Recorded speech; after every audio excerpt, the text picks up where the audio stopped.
22 भागों और 395 अनुच्छेदों का ये जो पहाड़ है, इसे देखकर किसी का भी डरना स्वाभाविक है। लेकिन स्रोतों का गहराई से अध्ययन करने पर एक बिल्कुल अलग ही तस्वीर सामने आती है। अगर हम इस पूरे दस्तावेज को महज नियमों की एक उबाऊ सूची ना मानकर एक वास्तुकला या कहिए आर्किटेक्चर के नजरिए से देखें, तो ये एक बेहद खूबसूरत और तार्किक कहानी की तरह खुलता है। एग्जैक्टली। और इस बात से इनकार नहीं किया जा सकता कि ये वाकई एक मास्टर मैप है। और मैं शुरुआत में ही स्पष्ट कर दूं कि आज की इस विस्तृत चर्चा का उद्देश्य सिर्फ अनुच्छेदों के नंबर रटना या किसी कानूनी शब्दावली में उलझना नहीं है। राइट। हम यहाँ मूल दस्तावेजों की इस तरह से पड़ताल कर रहे हैं ताकि ये समझा जा सके कि हमारे संविधान निर्माता एक विचार से दूसरे विचार तक पहुंचे कैसे, उनके दिमाग में चल क्या रहा था। हाँ, मतलब ये समझना बहुत ही दिलचस्प है कि कोई भी देश शून्य में नहीं बनता। ये दस्तावेज बहुत ही तार्किक ढंग से पहले एक जमीन की बात करता है, फिर उस पर रहने वाले लोगों की, फिर उन लोगों के अधिकारों की और अंत में उस मशीनरी की जो इस पूरी व्यवस्था को चलाएगी। यानी ये कोई बेतरतीब संकलन नहीं है। बिल्कुल नहीं, ये एक राष्ट्र के निर्माण का बहुत ही क्रमिक ब्लूप्रिंट है। तो चलिए इस महाकाव्य की शुरुआत जमीन से ही करते हैं। किसी भी देश को स्थापित करने के लिए जो सबसे बुनियादी चीज है वो एक भूभाग होती है। जाहिर है। और स्रोतों के अनुसार ये कहानी यानी संविधान का भाग 1 जो अनुच्छेद 1 से 4 तक चलता है वो सीधे जमीन से शुरू होता है। अनुच्छेद 1 का पहला ही वाक्य एक बहुत ही स्पष्ट घोषणा करता है कि भारत अर्थात इंडिया राज्यों का संघ होगा। अब ये सिर्फ नामकरण तो नहीं लगता, इसके पीछे जरूर कोई गहरी भौगोलिक वास्तविकता छुपी हुई है। ये एक बहुत ही अहम राजनीतिक घोषणा है। दरअसल देखिए, राज्यों का संघ कहने का मतलब ये है कि भारत कोई ऐसा देश नहीं है जो अलग अलग राज्यों के आपस में समझौता करने से बना हो, जैसे कि अमेरिका के मामले में हुआ था। बिल्कुल, अमेरिका एक अग्रीमेंट का नतीजा है, लेकिन भारत एक अखंड देश है जिसे सिर्फ प्रशासनिक सुविधा के लिए राज्यों में बांटा गया है। भाग 1 देश की भौगोलिक सीमा तय करता है और ये संसद को ताकत देता है कि वो नए राज्यों का निर्माण कर सके या उनकी सीमाओं में बदलाव कर सके। अच्छा, तो एक बार जब इस राष्ट्र रूपी घर की जमीन तय हो गई, बाउंड्री वॉल बन गई, तो अगला सबसे बड़ा सवाल यही था कि इस घर में रहेगा कौन। एग्जैक्टली। और अगर हम 1947 के उस उथल-पुथल वाले दौर को याद करें, जब देश का बंटवारा हो रहा था, लाखों लोग इधर से उधर सीमा पार कर रहे थे, वो बहुत ही मुश्किल समय था। तो उस वक्त ये तय करना यकीनन बहुत मुश्किल रहा होगा कि इस जमीन पर असल में हक किसका है, कौन यहाँ का नागरिक है। और यहीं पर भाग 2 की भूमिका नजर आती है, यानी नागरिकता, जो अनुच्छेद 5 से 11 तक है। बिल्कुल, उस समय की परिस्थितियों को देखते हुए नागरिकता को परिभाषित करना सबसे चुनौतीपूर्ण कामों में से एक था। भाग 2 और विशेष रूप से अनुच्छेद 5 ये बहुत ही स्पष्ट करता है कि संविधान के प्रारंभ पर यानी 26 जनवरी 1950 को नागरिक कौन माना जाएगा। और ये तय करना इसलिए भी जरूरी था ना, क्योंकि आगे चलकर इस दस्तावेज में जो भी अधिकार, शक्तियां या कर्तव्य बांटे जाने वाले थे, उनका असली हकदार कौन है ये तो पता होना चाहिए। हाँ, नागरिकता ही तो वो कड़ी है जो एक व्यक्ति को सीधे राज्य के साथ जोड़ती है। सही बात है। तो चलिए, जमीन तय हो गई भाग 1 में, लोग भी आ गए भाग 2 में। लेकिन अब जब किसी नए देश का निर्माण हो रहा हो तो निवासियों को इस नई व्यवस्था पर भरोसा कैसे होगा? ये एक बड़ा सवाल है। स्रोतों का अध्ययन करते हुए मुझे एक बहुत ही रोचक एनालॉजी समझ में आई। इसे किसी नए और बहुत महंगे इलेक्ट्रॉनिक गैजेट के साथ मिलने वाले वारंटी कार्ड की तरह देखा जा सकता है। अरे वाह, वारंटी कार्ड। हाँ, मतलब जब कोई नागरिक इस देश रूपी सिस्टम का हिस्सा बनता है तो संविधान का भाग 3 यानी हमारे मूल अधिकार उसे एक गारंटी देता है। बिल्कुल, जैसे अनुच्छेद 14 से 18 तक समानता का अधिकार है, ताकि हर व्यक्ति कानून के सामने एक बराबर हो, चाहे उसकी हैसियत कुछ भी हो। फिर आता है स्वतंत्रता का अधिकार, अनुच्छेद 19 से 22 तक, जो बोलने और आजादी से जीने की गारंटी देता है। और फिर है शोषण के विरुद्ध अधिकार। ये बिल्कुल ऐसा है जैसे कोई सिस्टम अपने नागरिक को आश्वस्त कर रहा हो कि देखो, तुम्हारे साथ कोई अन्याय नहीं होगा। वारंटी कार्ड वाला ये उदाहरण इस विषय को बहुत ही आसानी से समझा देता है। और इस वारंटी कार्ड वाले विचार को अगर हम एक कदम और आगे ले जाएं, तो एक और बहुत जरूरी सवाल खड़ा होता है। वो क्या? देखिए, एक वारंटी कार्ड तब तक कागज का एक बेकार टुकड़ा है, जब तक कि कोई कस्टमर सर्विस सेंटर ना हो। अरे हाँ, जहां जाकर उस वारंटी को क्लेम किया जा सके। एग्जैक्टली। संविधान निर्माताओं ने इस बात को बहुत गहराई से समझा था। इसीलिए भाग 3 के बिल्कुल अंत में अनुच्छेद 32 रखा गया, यानी संवैधानिक उपचारों का अधिकार। Doctor B.R. अम्बेडकर ने इसे संविधान की हृदय और आत्मा कहा था। हृदय और आत्मा, ये तो बहुत ही शक्तिशाली उपाधि है, लेकिन मतलब इसे इतनी ज्यादा अहमियत क्यों दी गई? इसका कारण ये है कि बिना अनुच्छेद 32 के आपके बाकी सारे अधिकार एकदम अर्थहीन हो जाते हैं। अच्छा। हाँ, सोचिए, अगर राज्य या सरकार किसी व्यक्ति के मूल अधिकारों को छीनती है, तो अनुच्छेद 32 उस व्यक्ति को सीधे देश के सर्वोच्च न्यायालय का दरवाजा खटखटाने की शक्ति देता है। ओहो, मतलब ये वो कस्टमर केयर है जो सीधे सबसे बड़े अधिकारी से बात कराता है। बिल्कुल सही पकड़े। ये महज एक अधिकार नहीं है, बल्कि अधिकारों को लागू करवाने की गारंटी है। लेकिन कोई भी व्यवस्था मतलब एक तरफा तो नहीं चल सकती ना। अगर नागरिकों को इतने मजबूत अधिकार मिल रहे हैं, तो जो राज्य या सरकार सत्ता में आएगी, उसकी भी तो कोई जिम्मेदारी होनी चाहिए। बिल्कुल होनी चाहिए। उस सरकार को भी तो पता होना चाहिए कि उसे काम किस दिशा में करना है। और इसी तार्किक प्रवाह के तहत आता है भाग 4, यानी राज्य की नीति के निर्देशक तत्व, या जिन्हें डायरेक्टिव प्रिंसिपल्स कहते हैं, जो अनुच्छेद 26 से 51 तक है। ये दरअसल सरकार के लिए एक तरह का गाइडिंग लाइट है, या कहिए मार्गदर्शक सिद्धांत है। ये बताते हैं कि नीतियां बनाते समय सरकार को किन आदर्शों का पालन करना चाहिए। जैसे कि कोई उदाहरण? उदाहरण के लिए स्रोतों में अनुच्छेद 40 का जिक्र है, जो ग्राम पंचायतों के संगठन की बात करता है, और अनुच्छेद 44 जो पूरे देश में एक समान सिविल संहिता की परिकल्पना करता है। लेकिन यहाँ एक पेच है।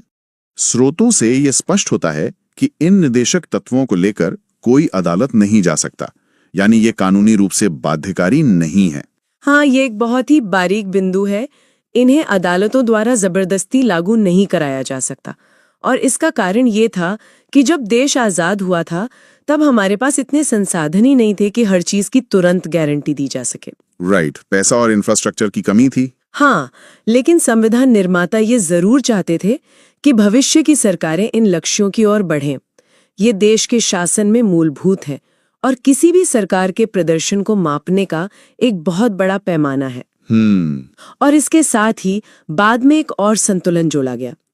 जब अधिकारों की बात हो गई और राज्य के कर्तव्यों की बात हो गई, तो नागरिकों के भी तो कुछ कर्तव्य होने चाहिए। जाहिर है। इसलिए 42वें संशोधन के जरिए भाग 4A जोड़ा गया, यानी अनुच्छेद 51A। ये याद दिलाता है कि एक सफल राष्ट्र के लिए नागरिकों को भी अपने मूल कर्तव्यों का पालन करना होगा। तो अब तक के ब्लूप्रिंट में एक बहुत ही सुगठित नींव तैयार हो चुकी है। हमने देखा कि भाग 1 से जमीन मिली, भाग 2 से नागरिक आए, भाग 3 ने उन्हें अधिकार दिए, और भाग 4 ने सरकार को एक दिशा दी। बिल्कुल, नींव तो बन गई, लेकिन अब एक बहुत ही व्यवहारिक सवाल उठता है। इतने विशाल और विविध देश को चलाएगा कौन? इसका रोजमर्रा का संचालन और मैनेजमेंट कैसे होगा? यहीं से इस दस्तावेज का दूसरा प्रमुख खंड शुरू होता है, यानी शासन की वास्तुकला, भाग 5 और भाग 6। राइट। इन दोनों भागों के स्रोतों को एक साथ रख कर देखने पर मुझे एक बहुत ही दिलचस्प पैटर्न नजर आया। ऐसा लग रहा है जैसे केंद्र सरकार और राज्य सरकारों का ढांचा बिल्कुल कॉपी पेस्ट कर दिया गया हो। हाँ, बिल्कुल। मतलब किसी कॉर्पोरेट कंपनी के हेड ऑफिस और रीजनल ऑफिस की तरह डिजाइन किया गया हो। हाँ। क्या वाकई ये ढांचा इतना समानांतर है? इस समानांतर वास्तुकला या सिमेट्रिकल आर्किटेक्चर को समझना भारतीय संविधान की सबसे खूबसूरत इंजीनियरिंग को समझने जैसा है। अच्छा। हाँ, देखिए, भाग 5 संघ यानी केंद्र सरकार से संबंधित है, जो अनुच्छेद 52 से शुरू होता है, और भाग 6 राज्यों से संबंधित है, जो अनुच्छेद 152 से शुरू होता है। इसके आंकड़े इस समरूपता को बहुत ही रोचक तरीके से सामने लाते हैं। केंद्र में कार्यपालिका का जो सर्वोच्च प्रमुख है, वो राष्ट्रपति होता है, जिसका जिक्र अनुच्छेद 52 में है, और बिल्कुल उसी तर्ज पर राज्य स्तर पर ये भूमिका राज्यपाल निभाता है, जिसका जिक्र अनुच्छेद 153 में है। लेकिन ये तो महज पदों की बात हो गई। क्या शक्तियों के मामले में भी ये समरूपता इसी तरह काम करती है? बिल्कुल काम करती है। आप क्षमादान देने की शक्ति को ही देख लीजिए। ओके। राष्ट्रपति के पास किसी की सजा माफ करने या कम करने की शक्ति अनुच्छेद 72 के तहत है। इसी तरह राज्य के कानूनों के तहत सजा पाए व्यक्ति के लिए राज्यपाल के पास यही शक्ति अनुच्छेद 161 के तहत मौजूद है। अरे वाह! लेकिन सबसे दिलचस्प मैकेनिज्म जो है वो अध्यादेश या ऑर्डिनेंस लाने की शक्ति में दिखाई देता है। अध्यादेश यानी जब संसद या विधानसभा का सत्र न चल रहा हो और अचानक किसी कानून की जरूरत पड़ जाए, तब लागू किया जाने वाला अस्थायी कानून। हाँ, एग्जैक्टली। तो केंद्र में राष्ट्रपति के पास अध्यादेश लाने की शक्ति है और इसका अनुच्छेद नंबर याद रखना बहुत आसान है, 123। 123 यानी 123? हाँ, और अब अगर राज्य में राज्यपाल की इसी शक्ति को देखना हो तो बस इन नंबरों का क्रम थोड़ा सा बदल दीजिए। 213। 213 हाँ। यानी 213। क्या बात है। हाँ, ये नंबरों का खेल सिर्फ एक संयोग नहीं है, ये दिखाता है कि ड्राफ्टिंग कमेटी ने कितनी बारीकी से हर स्तर पर एक जैसा तार्किक ढांचा खड़ा किया था। और न्यायपालिका के स्तर पर भी यही ढांचा है। संघ के लिए सर्वोच्च न्यायालय अनुच्छेद 124 में है और राज्यों के लिए उच्च न्यायालय अनुच्छेद 214 में। 124 और 214 ये वाकई शानदार है ना? कोई अलग थलग हिस्से नहीं है, बल्कि ये भारतीय संघवाद के दो बहुत ही मजबूत समानांतर स्तंभ हैं। केंद्र और राज्य दोनों अपने अपने कार्यक्षेत्र में स्वतंत्र रूप से काम कर रहे हैं, लेकिन उनकी मशीनरी का जो डिजाइन है वो एक ही सांचे से निकला है। बिल्कुल सही। ये संघवाद की एक बहुत ही स्थिर व्यवस्था है। लेकिन अगर हम सिर्फ केंद्र और राज्य तक रुक जाएं, तो एक बहुत बड़ी कमी रह जाएगी। वो कैसे? देखिए, एक हेड ऑफिस है और कई रीजनल ऑफिस हैं। ऊपर से सब बहुत व्यवस्थित लग रहा है, लेकिन जमीनी हकीकत कुछ और होती है। भारत जैसे बड़े देश में दिल्ली या किसी राज्य की राजधानी में बैठा कोई व्यक्ति ये तय नहीं कर सकता कि किसी दूर दराज के गांव में सड़क कहाँ बननी है या पानी की निकासी कैसे होनी है। ये बात तो है। इसीलिए इस ब्लूप्रिंट में सत्ता के विकेंद्रीकरण की जरूरत थी। और ये हमें ले जाता है भाग 9 और 9A की तरफ। मतलब ये पूरी संरचना मुझे एक पिरामिड की तरह लगती है।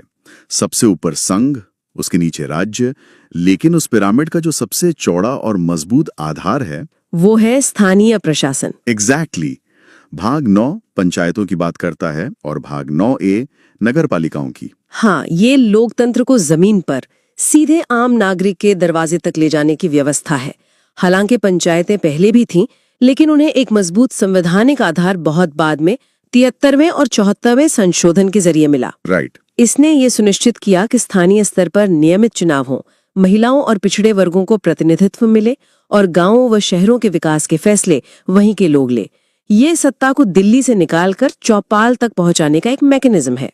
लेकिन देखिए, चाहे वो केंद्र की विशाल मशीनरी हो, राज्य का ढांचा हो या गांव की पंचायत, इन सबको चलाने के लिए सिर्फ नियम काफी नहीं है, संसाधनों की जरूरत होती है। बिल्कुल। मतलब बिना पैसे के ये पूरी वास्तुकला सिर्फ कागज पर धरी रह जाएगी।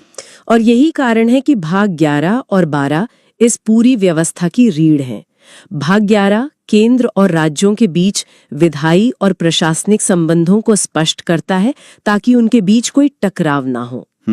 और भाग 12 वित्त, संपत्ति और संविदाओं से जुड़ा है। देश को सुचारू रूप से चलाने के लिए राजस्व या रेवेन्यू का बंटवारा बहुत स्पष्ट होना चाहिए। अनुच्छेद 280 के तहत स्थापित वित्त आयोग इसका एक बेहतरीन उदाहरण है। अच्छा, वित्त आयोग क्या करता है? ये आयोग एक निष्पक्ष रेफरी की तरह काम करता है, जो ये तय करता है कि करों से यानी टैक्स से इकट्ठा हुआ पैसा केंद्र और राज्यों के बीच किस अनुपात में बांटा जाएगा। समझ गया। इस वित्तीय और संपत्ति वाले हिस्से में ना स्रोतों से एक बहुत ही रोचक और ऐतिहासिक बदलाव सामने आता है, जिसका जिक्र करना यहाँ बहुत जरूरी लगता है मुझे। ये संपत्ति के अधिकार से जुड़ा है। ओ हाँ, भारतीय संवैधानिक इतिहास में ये एक बहुत ही अहम मोड़ है। शुरुआत में संपत्ति का अधिकार भाग 3 के तहत एक मूल अधिकार था, जिसका जिक्र अनुच्छेद 31 में था। राइट। लेकिन आजादी के बाद जब सरकार को बड़े पैमाने पर जमीनी सुधार करने थे, हाईवे बनाने थे, स्कूल और अस्पताल बनाने थे, तो राज्य को जमीन अधिग्रहित करने में भारी कानूनी अड़चनों का सामना करना पड़ा। क्योंकि वो तो मूल अधिकार था। बिल्कुल। चूंकि संपत्ति एक मूल अधिकार था, लोग सीधे अनुच्छेद 32 का इस्तेमाल करके अदालत पहुंच जाते थे। वही अपना वारंटी कार्ड लेके? हाँ, और इस वजह से विकास के सारे काम अटक जाते थे। तो इस गतिरोध को सुलझाने के लिए ब्लूप्रिंट में क्या बदलाव किया गया? इस चुनौती से निपटने के लिए संपत्ति के अधिकार को मूल अधिकारों की सूची से ही हटा दिया गया। उसे भाग 12 में अनुच्छेद 300 क यानी 300A के तहत केवल एक कानूनी अधिकार बना दिया गया। अच्छा, लेकिन यहाँ ये समझना जरूरी है कि कानूनी अधिकार होने का मतलब क्या है। इसका सीधा सा मतलब ये है कि सरकार महज कोई मनमाना प्रशासनिक आदेश निकालकर किसी भी नागरिक की जमीन नहीं छीन सकती।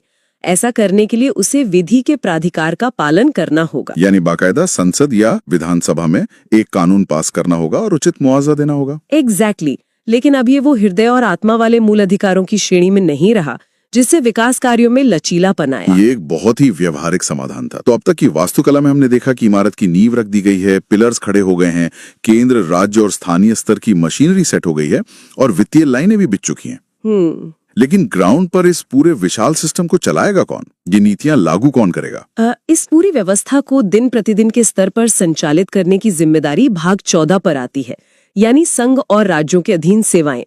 ये भाग देश की नौकरशाही या सिविल सेवाओं का आधार है, जिसे हम ब्यूरोक्रेसी कहते हैं। हाँ, अनुच्छेद 312 अखिल भारतीय सेवाओं का प्रावधान करता है और अनुच्छेद 315 संघ और राज्यों के लिए लोक सेवा आयोगों जैसे कि यूपीएससी और स्टेट पीएससी की स्थापना करता है। ये वो संस्थाएं हैं जो बिना किसी राजनीतिक दबाव के योग्यता के आधार पर अधिकारियों का चुनाव करती हैं, ताकि प्रशासन सुचारू रूप से चल सके। तो मान लीजिए सिस्टम बन गया और अपनी पूरी रफ्तार से काम कर रहा है, लेकिन दुनिया की कोई भी मशीन, चाहे वो कितनी भी शानदार क्यों ना हो, बिना मेंटेनेंस या मरम्मत के हमेशा नहीं चल सकती। बिल्कुल नहीं। अगर सिस्टम में कोई खराबी आ जाए या उसे अपडेट करना हो या उसे चलाने वाले ऑपरेटर को ही बदलना हो, तो बचाव के क्या तरीके हैं? ये इस मास्टर मैप का अंतिम और शायद सबसे क्रिटिकल हिस्सा है। सुरक्षा, आपातकाल और मरम्मत। देखिए, एक स्थिर लोकतंत्र के लिए सिर्फ सरकार चलाना काफी नहीं है। उस सरकार को शांतिपूर्ण और पारदर्शी तरीके से बदलने की व्यवस्था होना भी उतना ही जरूरी है। राइट। इसीलिए भाग 15 में निर्वाचन या चुनावों का प्रावधान किया गया। अनुच्छेद 324 एक स्वतंत्र निर्वाचन आयोग की स्थापना करता है। लेकिन निर्वाचन आयोग को स्वतंत्र रखना क्यों इतना जरूरी था? मेरा मतलब है, इसे भी तो सरकार के किसी मंत्रालय के अधीन रखा ही जा सकता था। अगर चुनाव कराने वाली संस्था उसी सरकार के अधीन हो जो चुनाव लड़ रही है, तो निष्पक्षता कैसे सुनिश्चित होगी? ये तो वैसा ही होगा ना कि खेल खेल रहा खिलाड़ी ही खेल के नियम भी तय करे। हाँ, ये तो बेईमानी हो जाएगी। इसीलिए निर्वाचन आयोग को सरकार के सीधे नियंत्रण से बाहर रखा गया, ताकि लोकतंत्र की बुनियाद मजबूत रहे। इसी के साथ भाग 16 में कुछ विशेष वर्गों के लिए उपबंध है, जैसे लोकसभा और विधानसभाओं में अनुसूचित जातियों और अनुसूचित जनजातियों के लिए आरक्षण, जो कि अनुच्छेद 330 और 332 में दिए गए हैं। हाँ, ये सुनिश्चित करता है कि निर्णय लेने वाली संस्थाओं में हर समुदाय का प्रतिनिधित्व हो, कोई पीछे न छूट जाए। ये तो सामान्य स्थिति की बात हुई, लेकिन अगर देश पर ही कोई भारी संकट आ जाए, मतलब कोई बाहरी या आंतरिक संकट, अगर मशीनरी पूरी तरह से चरमराने लगे, तब क्या होगा? इसके लिए भाग 18 में आपात उपबंध या कहिए इमरजेंसी प्रोविजंस दिए गए हैं। ये देश के लिए एक इमरजेंसी ब्रेक की तरह काम करता है। इसमें 3 प्रकार के आपातकाल शामिल हैं। वो कौन से हैं? अनुच्छेद 352 के तहत राष्ट्रीय आपातकाल, अनुच्छेद 356 के तहत राज्यों में संवैधानिक तंत्र विफल होने पर राष्ट्रपति शासन और अनुच्छेद 360 के तहत वित्तीय आपातकाल। लेकिन यहाँ स्रोतों का अध्ययन करते हुए ना मुझे एक बड़ा विरोधाभास नजर आता है। कैसा विरोधाभास? हमने शुरुआत में बात की थी कि भाग 3 नागरिकों को स्वतंत्रता की गारंटी देता है और अनुच्छेद 32 उसे बचाता है, लेकिन भाग 18 में लिखा है कि आपातकाल का दौरान अनुच्छेद 19 जैसी स्वतंत्रताएं निलंबित की जा सकती हैं। तो एक तरफ आप गारंटी दे रहे हैं और दूसरी तरफ उसे छीनने का मैकेनिज्म भी बना रहे हैं। ये तार्किक कैसे है? ये सवाल बहुत ही स्वाभाविक है और पहली नजर में ये एक बड़ा विरोधाभास लगता भी है, लेकिन इसके पीछे का तर्क बहुत गहरा है। वो कैसे? संविधान निर्माताओं ने राज्य की सुरक्षा और उसके अस्तित्व को सबसे ऊपर रखा। जब देश ही खतरे में हो, मान लीजिए कोई बाहरी आक्रमण हो जाए, तो राष्ट्र रूपी इस घर को बचाने के लिए व्यक्तिगत स्वतंत्रताओं को कुछ समय के लिए पीछे रखना पड़ता है। अच्छा। इसे इस तरह देखिए, अगर घर में आग लगी हो तो आप अपने कमरे के फर्नीचर की चिंता नहीं करते, बल्कि पूरे घर को बचाने की कोशिश करते हैं। अगर देश ही नहीं बचेगा तो उन अधिकारों का वजूद कहाँ रह जाएगा? बात तो सही है। ये एक जरूरी इमरजेंसी ब्रेक है ताकि संकट टलने के बाद सिस्टम वापस अपनी सामान्य स्थिति में आ सके। ये नजरिया इस विरोधाभास को बहुत ही स्पष्ट कर देता है। सिस्टम को बचाने के लिए ये प्रावधान जरूरी हैं, लेकिन क्या हो अगर ये पूरा ब्लूप्रिंट ही समय के साथ पुराना पड़ने लगे? दुनिया बदल रही है, तकनीक बदल रही है, समाज की जरूरतें बदल रही हैं। 1950 में बना ये ढांचा हमेशा के लिए तो जस का तस लागू नहीं रह सकता ना। बिल्कुल नहीं। और यही बात इस दस्तावेज को एक निर्जीव किताब से एक जीवित इकाई या कहिए लिविंग डॉक्यूमेंट में बदल देती है। भाग 20, जिसका अकेला अनुच्छेद 368 है, वो संसद को इस पूरे संविधान में संशोधन करने की शक्ति और प्रक्रिया प्रदान करता है।